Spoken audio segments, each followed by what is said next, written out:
and welcome back to my channel. I make videos on all things lifestyle on a budget, and today I thought I'd bring you another tech video because it's been almost 18 months since I had my iPhone 8 256GB refurbished phone from Sprint, and it's time for me to soon upgrade. I think I have about 2 months left. I wanted to get your feedback on what should my next phone be.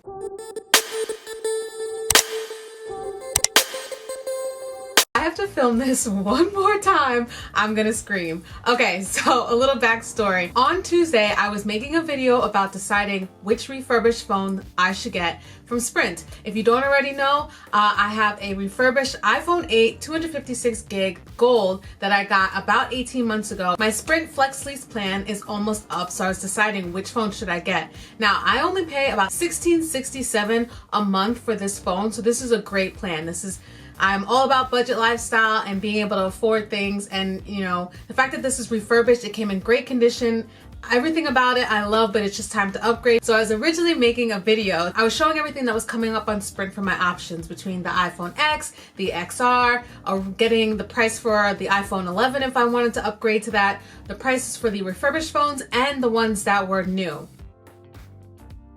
The XR was the only one that was closest to a decent price that was under $20 extra a month and had really good qualities that I was interested in for my phone. The only difference is that I was going to get 128 gigs as opposed to 256 because, as I was saying before, I only use about 80 gigs on here and I have 256. I don't think the 256 gig is necessary, but again, I was only paying $16 a month for it, so it really didn't matter. All was great and well. I finished that video, we're good.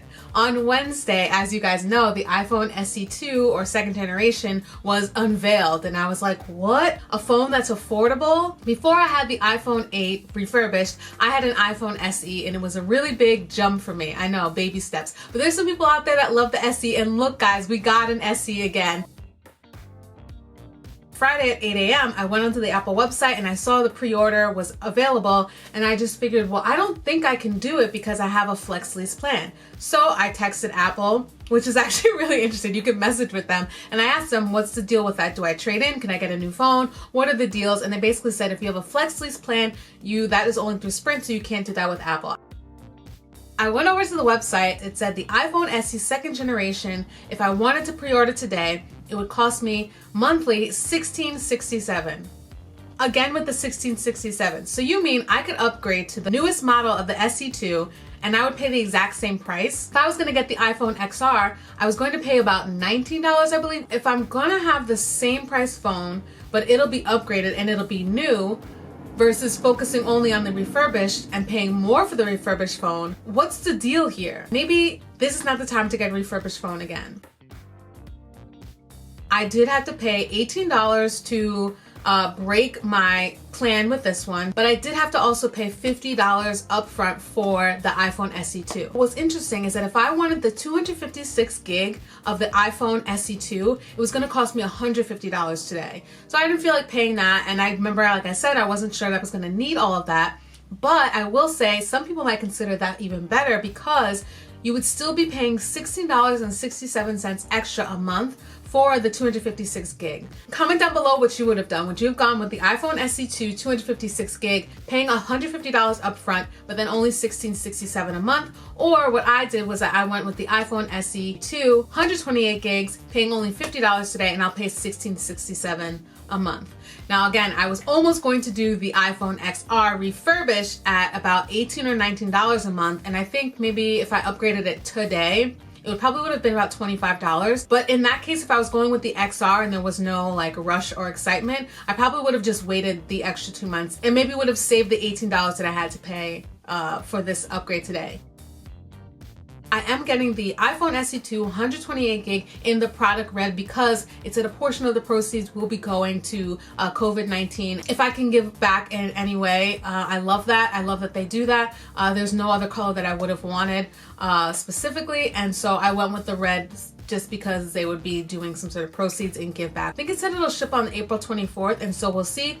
I'll send this phone back into them, and then I'll have my new phone, and hopefully it'll be great. I'm super excited. It's nice to return to the SE. I think that this is such a great olive branch for those of us that don't want to spend a lot or can't spend a lot on phones, but do want a nicer camera. I'm really excited for portrait mode and the higher, faster processor that's the same as the iPhone 11, I believe. I will update you guys when I get my iPhone SE2 second generation. I'll be doing a whole unboxing. Also, if you're interested in these tech products, stay tuned because I have a MacBook on the way. I've always been a PC gal, on the Windows train, and I finally was like, I just need to upgrade and get a Mac for my editing to have everything kind of in sync with my iPad mini. And you'll find out how I accidentally ended up getting the 2020 version of the MacBook Air instead of one of the older versions which I intended to buy.